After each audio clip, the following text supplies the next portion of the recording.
जिल्हा परिषद हे सगळे निवडणूक MIM लढणार आहे। त्या अनुषंगाने सगळ्यांचं सुझाव घेण्यात आलेले आहे। आमचे जे पार्टीचे जे प्रमुख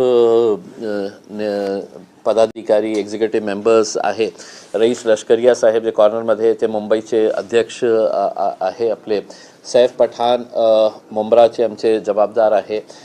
समीर साजिद बिल्डर हे औरंगाबादचे आहे आणि ते आता सध्या जनरल सेक्रेटरी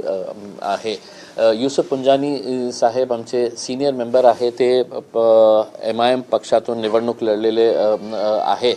अनेक वर्ष त्यांचा एक्सपिरियन्स आहे राजनीतीचा, वारिस पठाणला सगळं ओळखतात, शफी काझी हे पुणे आणि पिंपरी चिंचवडचे पश्चिम महाराष्ट्र हे बघायचे,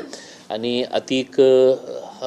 जे आहेत सगळ्यांना जे समाजवादी पार्टीला घाम फोडलं होतं ज्यांनी ते गोवंडीचे आमचे उमेदवार होते, किती 42,000 मतं त्यांनी घेतले होते।